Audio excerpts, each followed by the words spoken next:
ഈ ക്ലാസ്സിൽ നമ്മൾ ഡിസ്കസ് ചെയ്യാൻ പോകുന്നത് ഇലക്ട്രോഡ് ഡബിൾ ലെയർ എന്ന ഫിനോമിനയെക്കുറിച്ചാണ്. നമ്മുടെ കയ്യിൽ ഒരു ബീക്കറിൽ ഒരു ഇലക്ട്രോലൈറ്റ് ഉണ്ട്. ആ ഇലക്ട്രോലൈറ്റിലേക്ക് ഒരു ഇലക്ട്രോഡ് നമ്മൾ ഡിപ്പ് ചെയ്ത് വെക്കുന്നു. അത് കാഥോഡാവാം, ആനോഡാവാം. അപ്പോൾ ആ ഇലക്ട്രോഡ് സർഫസിൽ അല്ലെങ്കിൽ ആ ഇലക്ട്രോഡിൻ്റെ ഇമീഡിയറ്റ് വിസിനിറ്റിയിൽ എന്താണ് സംഭവിക്കുന്നതെന്ന് നമുക്കറിയണം. അറിയണമെങ്കിൽ ആ റീജിയണിൻ്റെ സ്ട്രക്ചറൽ ഫീച്ചേഴ്സ് നമുക്കറിയണം.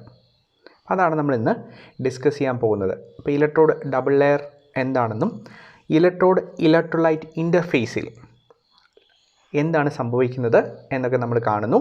ഇതിന് പല മോഡൽസ് പ്രപ്പോസ് ചെയ്യപ്പെട്ടിട്ടുണ്ട്.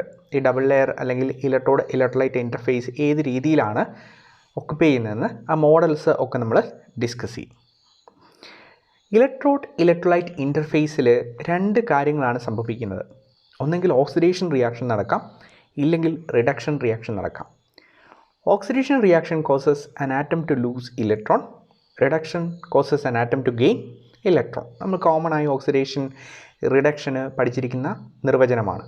അപ്പോൾ ഈ കാര്യമാണ് അവിടെ സംഭവിക്കുന്നത്. Oxidation is dominant when the current flow is from electrode to the electrolyte and reduction dominate when the current flow is in the opposite direction. So നമുക്ക് അത്തരത്തിലൊരു സിസ്റ്റം കാണാനായിട്ട് പറ്റും. ഒരു സിങ്ക് ആനോഡ് നമുക്കവിടെ കാണാം. അതൊരു സിങ്ക് സൾഫേറ്റ് സൊല്യൂഷനിലാണ്. അവിടെ രണ്ട് ഇലക്ട്രോണിനെ കൊടുത്തുകൊണ്ട് സിങ്ക് അയോണായിട്ട് സൊല്യൂഷനിലേക്ക് പോയിക്കൊണ്ടിരിക്കുന്നു. ആ ഇലക്ട്രോൺ സർക്യൂട്ടിലേക്ക് പോകുന്നു. അപ്പോൾ അത്തരത്തിലൊരു സിസ്റ്റം, ഇങ്ങനെയുള്ള റിയാക്ഷനാണ് നമുക്കൊരു ഇലക്ട്രോഡ് സിസ്റ്റത്തിൽ അല്ലെങ്കിൽ ഇലക്ട്രോഡ് ഇലക്ട്രോലൈറ്റ് ഇൻ്റർഫേസിൽ നടക്കുന്നത്. അപ്പോൾ അത്തരത്തിലുള്ളൊരു ഇൻ്റർഫേസിൻ്റെ സ്ട്രക്ചറിനെ നമുക്ക് ഡബിൾ ലെയർ എന്നുള്ള കൺസെപ്റ്റ് കൊണ്ട് എക്സ്പ്ലെയിൻ ചെയ്യാം. അപ്പോൾ ഈ പിക്ചറിലേക്ക് നോക്കാം. ഇതൊരു simple model of double layer ആണ്. അപ്പോൾ ഇതൊരു ഇലക്ട്രോഡ്, നെഗറ്റീവ്ലി ചാർജ്ഡ് ഇലക്ട്രോഡാണ്. അപ്പോൾ ഈ ഗ്രേ കളറിൽ കാണിച്ചിരിക്കുന്നതാണ് ഇലക്ട്രോഡ്. അവിടെ നെഗറ്റീവ് ചാർജസ് ഉണ്ട്. ഇത് 1 2 3 4 5 6 7 8 റെപ്രസെൻറ്റേറ്റീവ് ആയിട്ട് കാണിച്ചതാണ്. റെഡ് കളറിൽ കാണിച്ചിരിക്കുന്ന നെഗറ്റീവ് ചാർജസ് ആണ്. These are on the electrode surface. ഇനി അതിൻ്റെ ഈക്വൽ ആയിട്ടുള്ള മാഗ്നിറ്റ്യൂഡിലുള്ള ചാർജസ് സൊല്യൂഷൻ സൈഡിൽ നിന്ന് ഓപ്പോസിറ്റ് ചാർജ് ഇതിൻ്റെ ഇമീഡിയറ്റ് വിസിനിറ്റിയിലേക്ക് വന്നതായിട്ട് നമുക്ക് കാണാനായിട്ട് സാധിക്കും. അപ്പോൾ ഒരു സൈഡിൽ ഇലക്ട്രോഡ്, മറ്റേ സൈഡിൽ ഇലക്ട്രോലൈറ്റ്. ഇലക്ട്രോഡിലെ നെഗറ്റീവ് ചാർജസ്, ഇലക്ട്രോലൈറ്റിൽ പോസിറ്റീവ് ചാർജസ്. ഇത് നമുക്ക് പോസിറ്റീവ്ലി ചാർജ് ഇലക്ട്രോണാണ് നേരെ തിരിച്ച്. ഇലക്ട്രോഡിൽ പോസിറ്റീവ് ചാർജസ് ആൻഡ് ഈക്വൽ മാഗ്നിറ്റ്യൂഡിലുള്ള നെഗറ്റീവ് ചാർജസ് ഓപ്പോസിറ്റ് സൈഡ്, അതായത് സൊല്യൂഷൻ ഫേസിൽ നിൽക്കുന്നു. അപ്പോൾ ഈ രീതിയിൽ ചാർജസ് ഒക്കുപ്പൈ ചെയ്യുന്നതിനാണ് നമ്മൾ ഡബിൾ ലെയർ എന്ന് പറയുന്നത്. രണ്ട് ലെയറുകൾ, ഒരെണ്ണം ഇലക്ട്രോഡ് സിസ്റ്റത്തിലും ഒരെണ്ണം ഇലക്ട്രോലൈറ്റ് സിസ്റ്റത്തിലും. At the interface of conducting phases, ഏതൊക്കെയാണ് കണ്ടക്റ്റിംഗ് ഫേസസ്? ഒന്ന് ഇലക്ട്രോഡ്, ഒന്ന് electrolyte. A potential is developed. The potential depends on the nature of the phases and their composition. അപ്പോൾ ഇങ്ങനെ രണ്ട് ലെയറുകൾ ഉണ്ടായിട്ടുണ്ടെങ്കിൽ there will be a potential developed at the system. ആ potential ഫേസസിൻ്റെ നേച്ചർ എങ്ങനെയാണെന്നനുസരിച്ചിരിക്കും ആൻഡ് ഓൾസോ ദെയർ കോമ്പോസിഷനെ depend ചെയ്തിരിക്കും. The observed potential is produced by the electrical double layer. Many of the properties of an electrochemical system are due to electrical double layer. പല പ്രോപ്പർട്ടീസും explain ചെയ്യാനായിട്ട് നമുക്ക് ഈ double ലെയറിൻ്റെ സ്ട്രക്ചറിനെ കുറിച്ചും അതിൻ്റെ പ്രോപ്പർട്ടീസിനെ കുറിച്ചും വിശദമായിട്ട് മനസ്സിലാക്കേണ്ടത് ഉണ്ട്. നമ്മൾ ഈ ക്ലാസ്സിൽ ഇത്തരം കാര്യങ്ങളാണ് ഡിസ്കസ് ചെയ്യാൻ പോകുന്നത്. Consider an electrode dip in an electrolyte solution. So ഇതാണ് നമ്മൾ അത്തരത്തിലൊരു സിസ്റ്റം. ഒരു ഇലക്ട്രോഡ് ഡിപ്പ് ചെയ്ത് വെച്ചിരിക്കുന്നു ഒരു ഇലക്ട്രോലൈറ്റ് സൊല്യൂഷനിൽ. So these are the structure of the double layer. അപ്പോൾ നമ്മളിവിടെ കാണിച്ചിരിക്കുന്നത് ദിസ് ഇസ് ഇലക്ട്രോഡ്, ഇത് ഇലക്ട്രോലൈറ്റ്. ഇലക്ട്രോലൈറ്റ് അവിടെ അയോൺസ് ഉണ്ട്. ഇപ്പം നെഗറ്റീവ്ലി ചാർജ്ഡ് ഇലക്ട്രോഡ് ആണെങ്കിൽ അവിടുത്തെ ചാർജ്, ടോട്ടൽ ചാർജ് നമുക്ക് QE എന്ന് പറയാം. ഈക്വൽ ആയിട്ടുള്ള ചാർജസ്, സൊല്യൂഷനിലുള്ള ചാർജസിനെ QS എന്ന് വിളിക്കുന്നു. പോസിറ്റീവ് ചാർജസ് ഇവിടെ ഒരു പർട്ടിക്കുലർ ഡിസ്റ്റൻസിൽ വന്ന് നിൽക്കുന്നതായിട്ട് കാണാം. അപ്പോൾ there is A formation of A double layer. For maintaining electrical neutrality, the charges present on the electrode surface must be balanced by an equal charge of opposite sign on the solution side. അപ്പോൾ ഇതിനകത്തൊരു കാര്യമുണ്ട്, ഇലക്ട്രോഡിൽ എത്രയുണ്ടോ charge, അതിൻ്റെ magnitude എത്രയാണോ അതിൻ്റെ equal മാഗ്നിറ്റ്യൂഡുള്ള charge solution സൈഡിൽ ഉണ്ടാവണം. അപ്പോൾ അതാണ് ഡബിൾ ലെയറിൻ്റെ ഒരു condition. Ions from the solution phase approach the electrode to a minimum distance as there is solvation. അപ്പോൾ നമ്മുടെ ഇലക്ട്രോഡിൻ്റെ തൊട്ടടുത്തേക്ക്, ഇതാണ് ഇലക്ട്രോഡിൻ്റെ ബൗണ്ടറി റീജിയൻ ഇവിടെയാണ്, ഇത്രയും അടുത്തേക്ക് വരത്തില്ല, ഒരു പർട്ടിക്കുലർ മിനിമം ഡിസ്റ്റൻസ് വരെ വരത്തുള്ളൂ. Because there are solvent molecules in the system and the electrode is solvated. Electrode മാത്രമല്ല, ചിലപ്പോൾ അയോൺസും സോൾവേറ്റ് ചെയ്ത് നിൽക്കും. അപ്പോൾ ആ സോൾവേഷൻ എത്രയുണ്ടോ ആ ഡിസ്റ്റൻസ് വരെ മാത്രമേ നമ്മളുടെ അയോൺസ് മൂവ് ചെയ്യുള്ളൂ. അപ്പം ഈ പറഞ്ഞ charges electrically held or electrostatically held ആണ്. ഇനി ഇത് എത്തുന്ന ഈ മിനിമം ഡിസ്റ്റൻസിനെ നമ്മൾ OHP or outer Helmholtz plane എന്ന് വിളിക്കാം. OHP എന്ന് വിളിക്കും. എന്താണ് OHP എന്നൊക്കെ നമുക്ക് പിന്നീട് കാണാം. Line drawn through the centers of the positive ions is called Helmholtz plane. അപ്പോൾ നമ്മുടെ ഇലക്ട്രോഡ് നെഗറ്റീവ്ലി ചാർജ്ഡ് ആണെങ്കിലാണ് ഈ കാര്യം നമ്മൾ പറയുന്നത്. നെഗറ്റീവ്ലി ചാർജ്ഡ് ഇലക്ട്രോഡ് ആണെങ്കിൽ പോസിറ്റീവ് അയോൺസ് ഒരു പർട്ടിക്കുലർ ഡിസ്റ്റൻസ് വരെ എത്തും. ആ ഡിസ്റ്റൻസിൽ ഇവർ ഓറിയൻറ്റ് ചെയ്യപ്പെടും.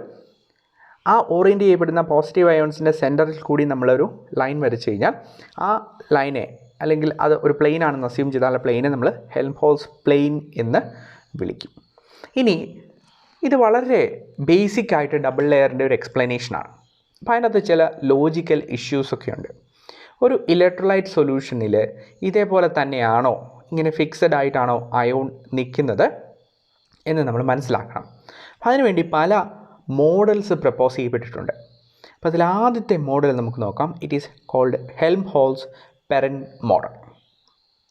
So this is the simple representation of Helmholtz Perrin model. നമ്മുടെ കയ്യിലൊരു ഇലക്ട്രോഡുണ്ട്, ഇലക്ട്രോലൈറ്റ് സൊല്യൂഷൻ ഫേസ് ഉണ്ട്. ഇലക്ട്രോഡിൻ്റെ കയ്യിൽ നെഗറ്റീവ് ചാർജ്ഡ് ഇലക്ട്രോണാണ്, നെഗറ്റീവ് ചാർജസ് ഉണ്ട്. അപ്പോൾ അതിൻ്റെ ഈക്വൽ മാഗ്നിറ്റ്യൂഡിലുള്ള പോസിറ്റീവ് അയോൺസ് ഒരു പർട്ടിക്കുലർ ഡിസ്റ്റൻസിലെത്തി സൊല്യൂഷൻ സൈഡിൽ അടുത്ത ലെയർ ഉണ്ടാക്കും. അപ്പോൾ ഇവിടെ നോക്കുക, ഇത് 1, 2, 3, 4, 5 നെഗറ്റീവ് ചാർജ് ഉണ്ടെങ്കിൽ 1, 2, 3, 4, 5 equal magnitude positive charges solution സൈഡിലുണ്ടാവും. ഇതാണ് ഇവർ പറഞ്ഞു വെച്ച simple model. They propose that the electrified interface consists of 2 sheets of charges, one on the solution side and other on the electrode side. രണ്ട് സൈഡിലും ഓരോ sheet of charges ഉണ്ട്. The charges on both the layers are equal in magnitude that we have already discussed. The potential drop between these 2 layers is a linear one. അപ്പോൾ ഇതിൻ്റെ രണ്ട് ലെയറിൻ്റെ ഇടയ്ക്ക് ഒരു potential drop സംഭവിച്ചു കഴിഞ്ഞാൽ that is a linear one. അപ്പോൾ ഇവർ പറയുന്നതാണ്, according to this model the double layer behaves like a parallel plate capacitor. നമ്മൾ കപ്പാസിറ്റർ പഠിച്ചിട്ടുണ്ട് ഇലക്ട്രിസിറ്റി പഠിച്ച സമയത്ത്, അല്ലെങ്കിൽ ഇലക്ട്രോണിക്സ് പഠിച്ച സമയത്ത് കപ്പാസിറ്റർ എന്ന് പറഞ്ഞ കൺസെപ്റ്റ് പഠിച്ചിട്ടുണ്ട്. അപ്പോൾ ഇവിടെ നോക്കാം, ഈ മോഡലിൽ ഇത് ഒരു പാരലൽ പ്ലേറ്റ് കപ്പാസിറ്റർ പോലെ, ഒരു പ്ലേറ്റ് ഇലക്ട്രോഡ് സൈഡിലും ഒരു പ്ലേറ്റ് ഇലക്ട്രോലൈറ്റ് സൈഡിലുമാണെന്നേ ഉള്ളൂ, രണ്ട് ചാർജസ്. അപ്പോൾ നമ്മൾ ഒരു പാരലൽ പ്ലേറ്റ് കപ്പാസിറ്റർ പോലെ ഇവർ ബിഹേവ് ചെയ്യും എന്നാണ്. We can use the electrostatic theory of capacitance for obtaining the potential difference originated due to the double layer. അപ്പോൾ ഇവർ പാരലൽ പ്ലേറ്റ് കപ്പാസിറ്റർ പോലെ ബിഹേവ് ചെയ്താൽ we can find out the capacitance of the system. അതിനുവേണ്ടി നമുക്ക് equation ഉപയോഗിക്കാം. dV is equal to d by epsilon r epsilon 0 dqm, where d is the distance between the 2 layers, epsilon r is the dielectric constant of the medium, epsilon 0 permittivity of free space, and qm is the charge density on the electrode. അപ്പോൾ ഈ equation ഉപയോഗിച്ച് നമുക്ക് potential difference കണ്ടുപിടിക്കാം. ഇനി അതിൽ നിന്ന് നമുക്ക് capacitance കണ്ടുപിടിക്കണം. We can apply an equation called Lippmann equation. Lippmann equation എന്ന് പറഞ്ഞൊരു ഇക്വേഷൻ നമുക്ക് ഡീറ്റെയിൽ ആയിട്ട് ലിപ്മാൻ ഇക്വേഷൻ പഠിക്കാനുണ്ട്. So this is Lippmann equation. Do gamma by Dr V at constant composition is equal to -qm. അതിൽ gamma എന്ന് പറഞ്ഞാൽ interfacial ടെൻഷനാണ്. V is potential, qm is the charge on the electrode. But do gamma by Dr V constant composition is equal to -QM എന്നാണ് Lipman equation. അപ്പോൾ നേരത്തെ കണ്ട idea നമ്മൾ ഇക്വേഷനിൽ ഇട്ട് കൊടുക്കുന്നു. അപ്പോൾ നമുക്കൊരു ഇക്വേഷൻ കിട്ടും. Interfacial tension gamma is equal to gamma max minus ε0 d into V²/2. ഈ ഇക്വേഷൻ ഉപയോഗിച്ച് നമുക്ക് ഗാമ കണ്ടുപിടിക്കാം. അതനുസരിച്ച് നമുക്ക് കപ്പാസിറ്റൻസും കണ്ടുപിടിക്കാം. നമ്മൾ അതിൻ്റെ മാത്തമാറ്റിക്സിലേക്കൊന്നും പോകുന്നില്ല, ജസ്റ്റ് ഇങ്ങനെയൊരു കാര്യമുണ്ട് എന്ന് മാത്രം ഓർത്താൽ മതി. This is an equation of a parabola symmetric about the electrocapillary maximum. അപ്പോൾ ഈ പറയുന്ന ഇക്വേഷൻ നമുക്ക് ഇവിടെ നിന്ന് കിട്ടുന്ന ഇക്വേഷനാണ്. Gamma is equal to gamma max minus ε0 d V²/2 എന്നുള്ളത് ഒരു സിമെട്രിക് പരാബോളയുടെ ഇക്വേഷനാണ്. പരാബോള എന്താ നമ്മൾ മാത്തമാറ്റിക്സ് പഠിച്ചിട്ടുണ്ട്. അത് സിമെട്രിക് ആവുക എന്ന് പറഞ്ഞു കഴിഞ്ഞാൽ രണ്ട് സൈഡിലും ഒരേപോലെ നിൽക്കുന്ന ഒരു parabola.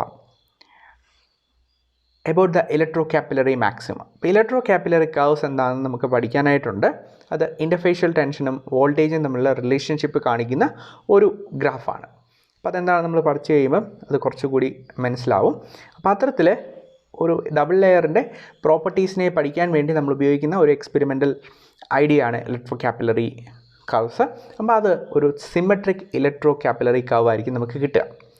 Using equation 1 and 2 the capacitance of the double layer can be determined. അപ്പോൾ അത് ഇൻ്റർഫേഷ്യൽ ടെൻഷൻ ഉള്ളതും അതുപോലെ dV എന്നുള്ള ഇക്വേഷനുള്ള നമ്മൾ രണ്ട് ഇക്വേഷൻ ഉപയോഗിച്ച് നമുക്ക് കപ്പാസിറ്റൻസ് കണ്ടുപിടിക്കാം. C is equal to dQ/dV that is equal to ε0 d.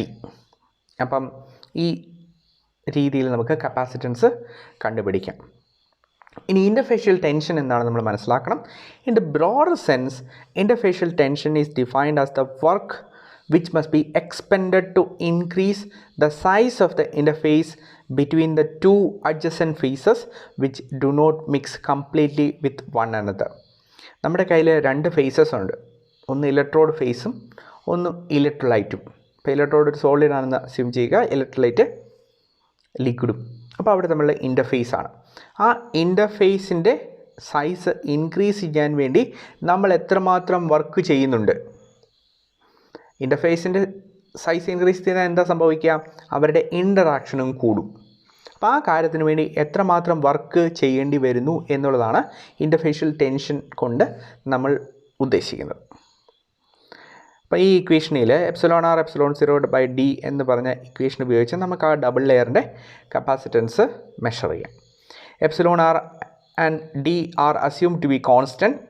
If they are assumed to be constant, the parallel plate model will be having a constant capacity. അപ്പോൾ ഇവർ പറഞ്ഞു വെച്ചിരിക്കുന്നത് ഇത്തരത്തിലാണ് നമ്മുടെ മോഡൽ എക്സ്പ്ലെയിൻ ചെയ്യുന്നതെങ്കിൽ that will be having a constant capacity.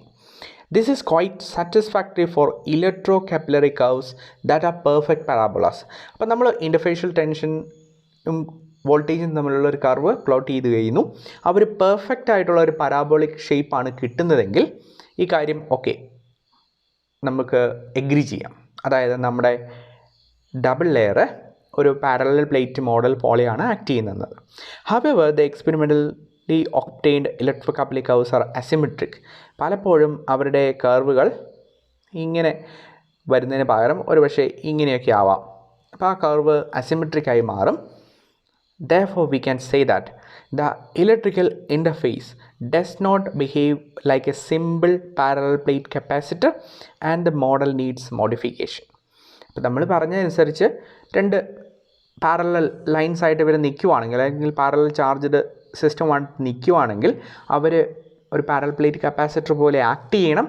അതുകൂടാതെ അത്തരത്തിലൊരു സിസ്റ്റത്തിൽ നമുക്ക് ഇലക്ട്രോകാപ്പിലറി കർവ് എക്സ്പെരിമെൻറ്റ് നമ്മൾ കണ്ടുപിടിച്ച് കഴിയുമ്പോൾ ദാറ്റ് ഷുഡ് ബി സിമെട്രിക്. പക്ഷേ അങ്ങനെയല്ല നമുക്ക് കിട്ടുന്നത്.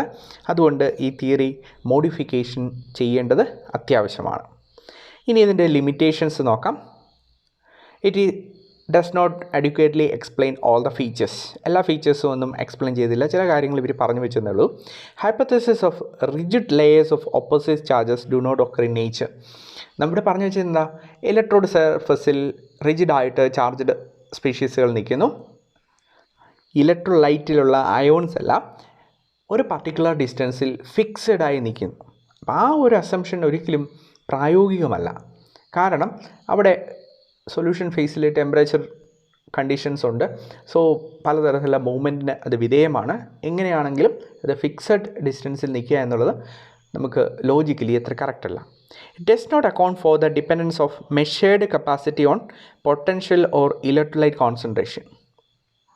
ഇപ്പം കപ്പാസിറ്റി എന്താണ് നമ്മൾ കണ്ടുവച്ചു, പക്ഷേ അത് ഇലക്ട്രോലൈറ്റ് കോൺസെൻട്രേഷനോ പൊട്ടൻഷ്യലിനോ അനുസരിച്ച് എങ്ങനെ വേരി ചെയ്യും എന്നുള്ള കാര്യം ഇവർ പറഞ്ഞില്ല. And it neglect the interaction that occur away from the OHP. ഇപ്പോൾ ഇവർ പറഞ്ഞിരിക്കുന്നത് ഓക്കെ, നെഗറ്റീവ് ചാർജ്ഡ് ഇലക്ട്രോഡാണ്, അതിൻ്റെ equal charges outer Helmholtz plane എന്ന് പറഞ്ഞൊരു പ്ലെയിനിൽ കൃത്യം ഡിസ്റ്റൻസിൽ വന്ന് നിൽക്കുന്നു. ഈ രണ്ട് കൂട്ടരും തമ്മിലുള്ള ഇൻട്രാക്ഷനേ ഉള്ളൂ. ബൾക്ക് സൊല്യൂഷനിലിരിക്കുന്ന ബാക്കി അയോൺസുമായിട്ടൊന്നും ഇവർക്ക് യാതൊരു ബന്ധമോ ഇൻട്രാക്ഷനോ ഉണ്ട് എന്നിവർ പറയുന്നില്ല. That is another limitations. So അതിന് വേണ്ടി മറ്റൊരു മോഡൽ പ്രപ്പോസ് ചെയ്തു. It is called Gouy Chapman model. അതിൻ്റെ റെപ്രസെൻറ്റേഷനാണ് ഇവിടെ റൈറ്റ് സൈഡിൽ കാണിച്ചിരിക്കുന്നത്. So electrode region, this is electrode. അപ്പോൾ 1, 2, 3, 4, 5 മാഗ്നിറ്റ്യൂഡ് ആയിട്ട് കൂട്ടിയാൽ മതി, റെപ്രസെൻറ്റേറ്റീവ് മാഗ്നിറ്റ്യൂഡ്. അപ്പോൾ 5 ആണെന്ന് വിചാരിക്കുക നെഗറ്റീവ് ചാർജസ് ഇലക്ട്രോഡിൽ. This is electrode. അപ്പം ഇതിൻ്റെ ഈക്വൽ മാഗ്നിറ്റ്യൂഡിലുള്ള ചാർജസ് സൊല്യൂഷൻ ഫേസിലുണ്ടാവണം. അതിനകത്തൊരു മാറ്റവും വരുന്നില്ല. പേര് പറയുന്ന അനുസരിച്ച് ഇവിടെ 2 സെറ്റ് ചാർജസ് നമുക്ക് കാണാൻ പറ്റും. കുറച്ചെണ്ണം ഈ ഫിക്സഡ് ആയിട്ട് ഈ OHP പ്ലെയിനിൽ നിൽക്കുന്നു, കുറച്ചെണ്ണം സൊല്യൂഷൻ ഫേസിൽ നിൽക്കുന്നു. ഇനി നമുക്ക് നോക്കാം. In the Gouy Chapman model the charge density of OHP is less than that on the electrode. അപ്പോൾ ഇവർ ഈ ഔട്ടർ ഹെൽംഹോൾട്സ് പ്ലെയിനിൽ ഫിക്സഡ് ആയിട്ട് നിൽക്കുന്ന അയോൺസിൻ്റെ ചാർജ് ഇവിടെ നോക്കിയാൽ തന്നെ അറിയാം. നമുക്ക് 2, 4, 6 എണ്ണം ഉണ്ട്.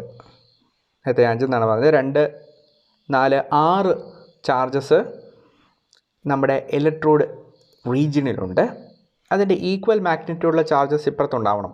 നേരത്തെ നമ്മൾ പറഞ്ഞ അനുസരിച്ചാണെങ്കിൽ അത് മുഴുവൻ ഔട്ടർ ഹെൽംഹോൾട്സ് പ്ലെയിനിലുണ്ട്. പക്ഷേ ഇവിടെ 3 ഉള്ളൂ. That is the model says that charge density of OHP is less than that on the electrode. A few ions leave the layer and randomly move in the solution. അപ്പോൾ നമ്മൾ ആ കാണിച്ചിരിക്കുന്ന 3 ions, ഈ ions അവർ ആ ലെയറിൽ നിന്ന് മാറുകയും randomly move in solution. പക്ഷേ അവരെ തോന്നിയപടി പോകത്തില്ല. They are under the influence of the electrode charge. അങ്ങനെ ഇവരെ ന്യൂട്രാലിറ്റി മെയിൻറ്റെയിൻ ചെയ്യും. The charge density in the solution decreases with distance from the electrode. അതാണ് നമ്മൾ കാണിച്ചിരിക്കുന്നത്. ഇങ്ങോട്ട് പോകുന്നതനുസരിച്ച് ഇവിടെ 2 എണ്ണം ഉണ്ടെങ്കിൽ ഇങ്ങോട്ട് വരുമ്പം ഡിസ്റ്റൻസ് കൂടുമ്പോൾ 1 ഉള്ളൂ. So the charge density decreases with distance from the electrode. The potential drop will not be a linear one in this case. നമ്മൾ ഹെൽംഹോൾട്സ് പെറിൻ മോഡലിൽ പൊട്ടൻഷ്യൽ ഡ്രോപ്പ് ലീനിയർ ആയിരുന്നു. But here the potential drop is not a linear one. According to Gauy-Chapman model, the potential at a distance x from the electrode is given by the expression d psi by dx is equal to 8 kT C0 epsilon r epsilon 0 all raised to half sin square h z psi x by z kT, where C0 is the concentration of species in the bulk of the solution. Psi x, it is the potential difference between the electrode and the potential at a distance from the electrode. നമ്മുടെ ഒരു സൈഡിൽ, അതായത് ഇലക്ട്രോഡിലുള്ള പൊട്ടൻഷ്യലും electrolyte സൈഡിലുള്ള potential തമ്മിലുള്ള potential difference ആണ് psi x. The diffused charge of the double layer can be simulated by arbitrarily placing the whole diffused charge at a distance x from the electrode. അപ്പോൾ ഇവരിവിടെ ഒരു അസംഷൻ കൊടുത്തു. നമ്മൾ പറഞ്ഞിരുന്നു കുറച്ച് ചാർജസ് നമ്മുടെ OHPയിലുണ്ട്, ബാക്കിയുള്ള ഒരു റാൻഡം മോഷനിലാണ്. അങ്ങനെ മൂവ്മെൻറ്റിലിരുന്ന് നമുക്ക് ഇത്തരം ഒരു സിസ്റ്റത്തിനെ ഇൻവെസ്റ്റിഗേറ്റ് ചെയ്യാൻ ബുദ്ധിമുട്ടുണ്ട്. അപ്പോൾ ഇവർ പറഞ്ഞു വെച്ചത് എന്താണ്, ഒരു ഫിക്സഡ് ഡിസ്റ്റൻസിൽ അവരാണ് എന്ന് നമ്മൾ അസ്യൂം ചെയ്യുന്നു. ഓക്കെ, എല്ലാ ആളുകളും ഒരു ഫിക്സഡ് ഡിസ്റ്റൻസിൽ വന്നിരിക്കുന്നു, അതാണ് X. So we can consider the parallel plate approximation. അപ്പോൾ നമ്മൾ വീണ്ടും നേരത്തെ നമ്മൾ കണ്ട പാരലൽ പ്ലേറ്റ് അപ്രോക്സിമേഷൻ ഇവിടെ ഉപയോഗിക്കാനായിട്ട് പോകുന്നു. The capacity can be found out using Lipman equation. Then it is found that C is equal to dQm by dV. Using the potential equation that we have already seen and the Lippmann equation, the shape of the electrocapillary curve is obtained as an inverted parabola. അപ്പോൾ ഇത്തരത്തിലൊരു equation ഉപയോഗിച്ച് കഴിഞ്ഞാൽ ഈ രണ്ട് equations ഇപ്പോഴത്തെ കപ്പാസിറ്റൻസിൽ കണ്ട Lipman ഇക്വേഷനും അതുപോലെ നേരത്തെ കണ്ട പൊട്ടൻഷ്യൽ ഇക്വേഷനും കൂടെ ഉപയോഗിച്ചുകൊണ്ട് നമ്മൾ ഇലക്ട്രോ കാപ്പിലറി കർവ്സ് പ്ലോട്ട് ചെയ്യുന്നു. പ്ലോട്ട് ചെയ്ത് കഴിഞ്ഞാൽ we can have an inverted parabola and the capacity will not be a constant here. നമ്മൾ ഹെൽംഹോൾട്സ് പെറിൻ മോഡൽ അനുസരിച്ച് കപ്പാസിറ്റി കോൺസ്റ്റൻ്റ് ആയിരുന്നു. ഇവിടെ ഒരു ഫിക്സഡ് കപ്പാസിറ്റി, ഇത്രയാണ് ഇതിൻ്റെ കപ്പാസിറ്റി എന്ന് നമുക്ക് അങ്ങനെ എടുത്ത് പറയാനായിട്ട് സാധിക്കില്ല. It varies. ഇനി ഇതിൻ്റെ ലിമിറ്റേഷൻസ് നോക്കാം. It fails to reality including ion interactions. Ion ഇൻട്രാക്ഷൻസിനെ കുറിച്ച് ഇവർ ഒന്നും പറയുന്നില്ല. It is the assumption of point charge ions. അപ്പം പോയിൻറ്റ് ചാർജ് അയോൺസ് എന്ന് പറഞ്ഞ കൺസെപ്റ്റിനും ക്ലിയർ ആയിട്ടുള്ള ഒരു ഡെഫിനിഷൻ ഇവർ കൊടുക്കുന്നില്ല. It comes to the value of dielectric constant which was taken as constant in the region between electrode and bulk of the solution. അപ്പോൾ ഇവിടെ dielectric constant of the medium it will vary. കാരണം ions കൂടി വരുമ്പോഴത്തേനും dielectric കോൺസ്റ്റൻറ്റിൽ variations ഉണ്ടാവുന്നു. അത്തരം കാര്യങ്ങളൊന്നും ഇവർ പരിഗണിച്ചില്ല. It may not be able to reproduce the capacitance potential curves in the region beyond the Helmholtz capacity. PZC proximity എന്നുള്ള idea നിങ്ങൾ വിട്ടേരെ. നമ്മൾ ആ ഹെൽംഹോൾട്സ് പ്ലെയിനെ കുറിച്ച് മാത്രം ഓർത്താൽ മതി. ആ റീജിയണിൽ ഓക്കെ കപ്പാസിറ്റൻറ്റ് പൊട്ടൻഷ്യൽ കർവ്സ് അവർക്ക് കൃത്യമായി എക്സ്പ്ലെയിൻ ചെയ്യാൻ പറ്റി. ബിയോണ്ട് ദാറ്റ് റീജിയൻ അവർക്കത് എക്സ്പ്ലെയിൻ ചെയ്യാനായിട്ട് പറ്റിയില്ല. ഇനി അടുത്ത മോഡലാണ് സ്റ്റേൺ മോഡൽ. സ്റ്റേൺ മോഡൽ രണ്ട് മോഡൽ ഓൾറെഡി നമ്മൾ ഡിസ്കസ് ചെയ്ത രണ്ട് മോഡലിൻ്റെയും ഒരു സിന്തസിസാണ്. അതായത് അതിൻ്റെ ഒരു കമ്പൈൻഡ് എഫക്റ്റാണ് തരുന്നത്. It avoids the point charge approximation of the diffuse layer theory. Point charge approximation അതായത് ചാർജസ് ഒരു പർട്ടിക്കുലർ പോയിൻറ്റിൽ അസ്യൂം ചെയ്ത് നിൽക്കുന്നു എന്നുള്ള അപ്രോക്സിമേഷൻ ഇവരെടുത്ത് കളഞ്ഞു. The theory assume that the ion centres do not come closer than a certain distance a from the electrode. അപ്പോൾ അവരുടെ അയോൺ സെൻറ്റേഴ്സ് ഒരു പർട്ടിക്കുലർ ഡിസ്റ്റൻസിന് അതിനേക്കാൾ താഴ്ന്ന് ഒരിക്കലും വരില്ല ഇലക്ട്രോഡിൽ നിന്ന്. The theory divides the charge in the solution in to 2 categories. അപ്പോൾ ഇവർ പറഞ്ഞത്, സ്റ്റേൺ മോഡൽ പറഞ്ഞത്, സൊല്യൂഷൻ ഫേസിലുള്ള ചാർജസിനെ രണ്ടായി തരംതിരിക്കാം. അപ്പോൾ ഇതാണ് ആ മോഡൽ പറഞ്ഞിരിക്കുന്നത്. ഇലക്ട്രോഡ് നോക്കുക, ഇലക്ട്രോലൈറ്റ്സ് ഇതിലുള്ള അയോൺസിനെ നോക്കുക. ഇലക്ട്രോഡ് നെഗറ്റീവ്ലി ചാർജഡാണ്. അപ്പോൾ ഇവിടെ ഈ പറയുന്ന അയോൺസ് പോസിറ്റീവ്ലി ചാർജ്ഡ് അയോൺസ് ഇവിടെ കാണിച്ചിട്ടുണ്ട്. These ions R fixed. ഇപ്പോൾ നേരത്തെ പറഞ്ഞ ഒരു പ്ലെയിൻ ഒന്നും അവർ കൊടുത്തിട്ടില്ല. അപ്പോൾ രണ്ട് രീതി ഒരു റീജിയണിൽ ഇവർ ഫിക്സ് ചെയ്ത് നിൽക്കുന്നു. അപ്പോൾ അതാണ് ഫിക്സ്ഡ് അയോൺസ് എന്നുള്ള ഒരു കാറ്റഗറി. രണ്ടാമത്തെ ടൈപ്പ് അയോൺസ് സ്കാറ്റേഡ് അയോൺസാണ്. കുറച്ച് അയോൺസ് സ്കാറ്റർ ചെയ്യപ്പെടുന്നു. അപ്പോൾ ഇവർ രണ്ടുപേരും നമ്മുടെ ഡബിൾ ലെയറിൻ്റെ പാർട്ടാണ്. രണ്ട് ടൈപ്പ് അയോൺസും ഡബിൾ ലെയറിൻ്റെ പാർട്ടാണ്. അതുകൊണ്ട് നമുക്ക് പറയാനായിട്ട് പറ്റും 2 കാറ്റഗറീസ് ഓഫ് അയോൺസ്, ഫിക്സഡ് അയോൺസും ഉണ്ട്, സ്കാറ്റേഡ് അയോൺസും ഉണ്ട്. ഇവർ രണ്ടും കൂടിയാണ് ഈ ഇലക്ട്രോഡിൻ്റെ ചാർജിനെ ന്യൂട്രലൈസ് ചെയ്യുന്നത്. The first part of the charge on the solution side is immobilised close to the electrode at a distance a. ഒരു പർട്ടിക്കുലർ ഡിസ്റ്റൻസിൽ ഇവർ ഇമ്മൊബിലൈസ് ചെയ്യപ്പെട്ടു. ആ ചാർജിനെ നമ്മൾ ഹെൽംഹോൾട്സ് പെറിൻ ചാർജ് എന്ന് വിളിക്കാം. ഫിക്സഡ് ആയിട്ട് നിൽക്കുന്ന charge. The remaining charge is spread in the solution side. Scattered ആയിട്ട് നിൽക്കുന്നു അല്ലെങ്കിൽ ഡിഫ്യൂസ് ചെയ്ത് നിൽക്കുന്നു. അവരെ നമുക്ക് ഗോയ് ചാപ്മാൻ ചാർജ് എന്ന് പറയാം. ഈ ഗോയ് ചാപ്മാൻ തിയറിയെ ഡിഫ്യൂസ്ഡ് ലെയർ തിയറി എന്നും വിളിക്കാറുണ്ട്. As a result of separation of charges into 2 categories 2 potential blocks will be developed. അപ്പോൾ ഇങ്ങനെ രണ്ട് ആയിട്ട് തരംതിരിച്ചിരിക്കുന്നതുകൊണ്ട് നമുക്കിവരെ 2 പൊട്ടൻഷ്യൽ ബ്ലോക്കുകളായിട്ട് അസ്യൂം ചെയ്യാം. ഇലക്ട്രോഡും fixed ions, electrode scattered ions. അപ്പോൾ അവിടെയുള്ള പൊട്ടൻഷ്യൽ ഡിഫറൻസിനെ നമുക്ക് ഈ ഇക്വേഷൻ ഉപയോഗിച്ച് ചെയ്യാം. 5m - 5 bulk. 5m എന്ന് പറഞ്ഞാൽ പൊട്ടൻഷ്യൽ അറ്റ് ദ മെറ്റലാണ്. ദെൻ 5 ബൾക്ക് എന്ന് പറഞ്ഞാൽ ഓക്കെ ലാർജ് ഈ ഡബിൾ ലെയറിന് പുറത്തുള്ള റീജിയനെയാണ് നമ്മൾ 5 ബൾക്ക് എന്ന് പറയുന്നത്. അപ്പോൾ ആ പൊട്ടൻഷ്യൽ ഡിഫറൻസ് നമുക്ക് നോക്കണമെങ്കിൽ 2 കാര്യങ്ങൾ നമ്മൾ കണ്ടുപിടിക്കണം. ഒന്ന്, ഇതാണ് 5H എന്ന് പറയുന്നത്, അതായത് ഹെൽംഹോൾട്സ് റീജിയണിലുള്ള ചാർജുള്ള ഒരു ലെയറും ഇലക്ട്രോഡും തമ്മിലുള്ള പൊട്ടൻഷ്യൽ നമ്മൾ കണ്ടുപിടിക്കണം. അപ്പോൾ അതും 5m തമ്മിലുള്ള ഡിഫറൻസ് എടുക്കുന്നു. അതിൻ്റെ കൂടെ ഈ റീജിയനും ഈ റീജിയനും തമ്മിലുള്ള പൊട്ടൻഷ്യൽ ഡിഫറൻസ് എടുക്കുന്നു. അപ്പോൾ ഇത് രണ്ടും കൂടെ ആഡ് ചെയ്ത് കഴിഞ്ഞാൽ you will get the total potential difference, where 5m and 5h are the inner potential at the electrode and Helmholtz Perrin layer respectively, and 5 bulk is the potential in the bulk.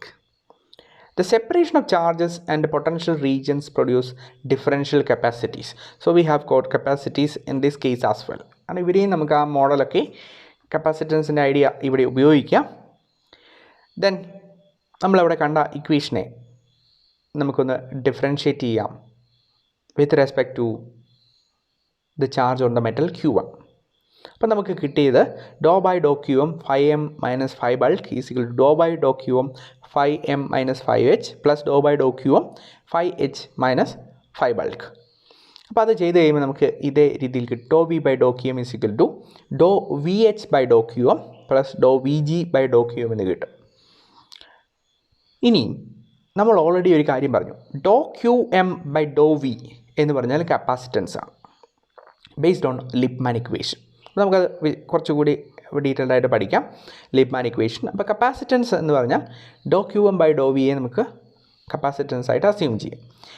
Then we can write the above equation as 1/c equal to 1/ch plus 1/cg. Capacitance, total capacitance ആണ് C. CH is the capacitance of the Helmholtz charge layer.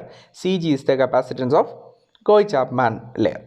അപ്പോൾ നമ്മൾ രണ്ടെണ്ണത്തിൻ്റെ add ചെയ്ത് കിട്ടുന്നതായിരിക്കും 1/c, where C is the total capacitance, CH is the Helmholtz Perrin capacity, CG is the Goy-Chapman capacity. Thus we can conclude that electrified interface has a total capacity which is given by Helmholtz Goy-Chapman capacities in series. അപ്പോൾ ഈ രീതിയിലുള്ള equations നമ്മൾ കണ്ടിട്ടുണ്ട്. 1/c is equal to 1/ch plus 1/cg. അത് നമ്മൾ ഫിസിക്സിൽ പഠിച്ച സമയത്ത് അല്ലെങ്കിൽ ഇലക്ട്രോസ്റ്റാറ്റിക് ഇൻട്രാക്ഷൻസ് പഠിച്ച സമയത്ത് കപ്പാസിറ്റൻസ് മെഷർ ചെയ്യാൻ വേണ്ടി ഉപയോഗിച്ചിരിക്കുന്ന ഒരു ഇക്വേഷനാണ്. രണ്ട് കപ്പാസിറ്ററുകൾ സീരീസ് ആയിട്ട് കണക്ട് ചെയ്താൽ ടോട്ടൽ കപ്പാസിറ്റൻസ് നമുക്ക് ഈ രീതിയിൽ മെഷർ ചെയ്യാമായിരുന്നു. ഇങ്ങനെ ഇക്വേഷൻ കിട്ടിയത് കൊണ്ട് നമുക്ക് പറയാം ഇവർ രണ്ട് റീജിയൻസിൻ്റെയും കപ്പാസിറ്റി ഒരു സീരീസ് ആയിട്ട് കണക്ട് ചെയ്യുന്ന പോലെ നമുക്ക് പരിഗണിക്കാനായിട്ട് സാധിക്കും. ഇനി അടുത്ത മോഡൽ ഇതാണ്, Graham and Devanathan model. It is an improvement of Stern's model. It takes into account the finite size of ions and solvation of ions in the double layer. അപ്പോൾ ഇവർ രണ്ട് കാര്യങ്ങൾ പറഞ്ഞു. ഒന്ന്, അയോൺസിൻ്റെ ഒരു ഫൈനൈറ്റ് സൈസ് ഉണ്ട്, അത് പരിഗണിക്കണം നമ്മൾ. രണ്ട്, ions are subjected to solvation, ആ കാര്യവും നമ്മൾ പരിഗണിക്കണം. This is also called triple layer theory. In this model, the single Helmholtz layer in the Stern theory is divided into two parts. അപ്പോൾ ഇതാണ് നമ്മുടെ മോഡൽ. നോക്കുക, electrode is on the left, അവിടെ negatively charges ഇലക്ട്രോഡാണ്. ഇവിടെ ഇലക്ട്രോഡിനോട് ചേർന്ന് ഈ കാണിച്ചിരിക്കുന്ന എല്ലാം വാട്ടർ മോളിക്യൂൾസ് ആണ്. ഇതിൻ്റെ കൂടെ സ്പെസിഫിക്കലി അഡ്സോർബ്ഡ് ആനയോൺസ് ഉണ്ട്. ഒബ്വിയസ്ലി ഇത് നെഗറ്റീവ്ലി ചാർജ്ഡ് ഇലക്ട്രോഡാണ്, അതിൻ്റെ കൂടെ അഡ്സോർബ്ഡ് ആനയോൺസ് അവിടെ ഉണ്ട്. അതുകൂടാതെ സോൾവേഷൻ നടന്ന് വാട്ടർ മോളിക്യൂൾസ്, വാട്ടറാണ് സോൾവെൻ്റെങ്കിൽ വാട്ടർ മോളിക്യൂൾസും ഉണ്ട്. ഇനി നമുക്ക് ഈ ഇലക്ട്രോലൈറ്റ് സൈഡിനെ 3 റീജിയനായിട്ട് തിരിക്കാം.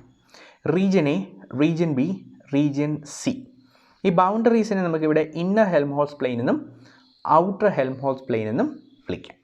അപ്പോൾ ഈ ഫസ്റ്റ് പാർട്ടിൽ, എ എന്ന് പറഞ്ഞ പാർട്ടിൽ ഓക്കെ, ഇവിടെ സ്പെസിഫിക്കലി അഡ്സോർബ്ഡ് ആനയോൺസ് ഉണ്ട്, ദെൻ സോൾവെൻറ്റ് മോളിക്യൂൾസ് ഉണ്ട്, then these are oriented water molecules. പോളാറാണ് നമ്മുടെ വാട്ടർ മോളിക്യൂൾസ്, ഒരു ഡെഫിനറ്റ് പോളാർ നേച്ചറിൽ ഓറിയൻറ്റ് ചെയ്തിരിക്കുന്ന മോളിക്യൂൾസ് ഉണ്ട്. റീജിയൻ ബിയിൽ സോ ഇത് നോക്കുക, ഇത് പോസിറ്റീവ് അയോൺ, ഇത് പോസിറ്റീവ് അയോൺ, അതിനെ ചുറ്റും സോൾവേറ്റഡ് ആയിട്ടുള്ള സിസ്റ്റമാണ്. ഇപ്പോൾ സോൾവേറ്റഡ് ആയിട്ടുള്ള പോസിറ്റീവ് അയോൺസ് ആണ് റീജിയൻ ബിയിലുള്ളത്. റീജിയൻ സിയിൽ ഡിഫ്യൂസ്ഡ് അയോൺസ് ഉണ്ട്. അപ്പോൾ നമുക്ക് നോക്കാം. Region A represents inner Helmholtz zone. അപ്പം ഇന്നർ ഹെൽംഹോൾട്ട്സ് പ്ലെയിനും ഇലക്ട്രോഡിനും ഇടയ്ക്കുള്ള റീജിയൻ എയെ നമ്മൾ ഇന്നർ ഹെൽംഹോൾട്ട്സ് സോൺ എന്ന് വിളിക്കും. They contain oriented water molecules and specifically adsorbed anions. Region B represents outer Helmholtz zone consisting of solvated ions. അതായത് IHPക്കും OHPക്കും inner Helmholtz പ്ലെയിനും ഔട്ടർ ഹെൽംഹോൾട്ട്സ് പ്ലെയിനും ഇടയ്ക്കുള്ള റീജിയനാണത്. അവിടെ സോൾവേറ്റഡ് ആയിട്ടുള്ള അയോൺസ് ഉണ്ടാവും. Region C is the Gouy layer or the diffused layer. അവിടെ ഡിഫ്യൂസ്ഡ് ലെയർ അയോൺസ് റാൻഡം മോഷനിലിരിക്കുന്ന അയോൺസ് ഉണ്ടാവും. In this region less ordered arrangement of ions of sign opposite to that on the electrode constitute the diffused part of the double layer. ഇതെല്ലാം കൂടെ കൂട്ടിക്കഴിഞ്ഞാൽ ഇലക്ട്രോഡിൻ്റെ ചാർജിനെ neutralise ചെയ്യുകയും വേണം. Here the electrostatic forces become weaker and dispersion by thermal motion is more prominent. Region സിയിൽ electrostatic forces weak ആവുകയും thermal motion prominent ആവുകയും ചെയ്യും. And the Graham considers the specific adsorption of ions are due to covalent character. അപ്പോൾ ഈ anions ഇവിടെ adsorb ചെയ്യപ്പെടുന്നതിന് കാരണം covalent character ആണെന്നാണ്, അല്ലെങ്കിൽ കോവാലൻ ബോണ്ടാണ് അവരെ പിടിച്ചു നിർത്തുന്നത് എന്നാണ് ഗ്രഹാം പറഞ്ഞത്. But later Bockris, a scientist called Bockris, suggested that these forces are purely electrostatic in nature. അപ്പോൾ അതുകൊണ്ട് ബുക്രിസ് മോഡൽ എന്ന് പറഞ്ഞ് ഇതിനൊരു മോഡിഫൈഡ് ഫോർമേഷൻ കൂടി പറയാറുണ്ട്. അപ്പോൾ ഇത്രയാണ് നമുക്ക് ഡബിൾ ലെയറിനെ കുറിച്ച് പറയാനായിട്ടുള്ളത്. അപ്പോൾ ഇത് പല തിയറീസ് ഉണ്ട്. ഇതിൻ്റെ കൂടാതെ ഫർദർ ഡെവലപ്മെൻറ്റ്സ്, പുതിയ തിയറീസൊക്കെ പറഞ്ഞു വന്നിട്ടുണ്ട്. നമ്മൾ ഏറ്റവും പ്രധാനപ്പെട്ട 4 എടുത്ത് ഡിസ്കസ് ചെയ്തതേ ഉള്ളൂ. ഓരോ ഫിനോമിനും എക്സ്പ്ലെയിൻ ചെയ്യാനായിട്ട് നമ്മളിതിലെ ഓരോ തിയറീസ് ഉപയോഗിക്കും. എല്ലാ തിയറീസും അതിൻ്റെതായ ലിമിറ്റേഷൻസും ഉണ്ട്, അതിൻ്റെതായ അഡ്വാൻറ്റേജസും ഉണ്ട്. അപ്പം ഒരു തിയറി അങ്ങ് ഫുള്ളായി നെഗ്ലക്റ്റ് ചെയ്തല്ല പോകുന്നത് എന്ന് മാത്രം ഓർക്കുക. അപ്പോൾ ഇതൊരു എസ്സേ ക്വസ്റ്റ്യനായിട്ട് ചോദിക്കാൻ സാധ്യതയുണ്ട്. ഇനി ചെറിയ ക്വസ്റ്റ്യനായിട്ട് ഡബിൾ ലെയർ ചോദിച്ചിട്ടുണ്ടെങ്കിൽ നിങ്ങൾ ആ ഹെൽംഹോൾട്ട്സും ഗോയ് ചാപ്മാൻ മോഡൽ എടുത്ത് ഈ 2 മോഡൽസ് ഉപയോഗിച്ച് എഴുതേണ്ടതായിരിക്കും നല്ലത്. അപ്പോൾ ഇവിടെ കൊണ്ട് നമുക്ക് ഇതിനെക്കുറിച്ച് ഉള്ള ഡിസ്കഷൻ അവസാനിപ്പിക്കാം.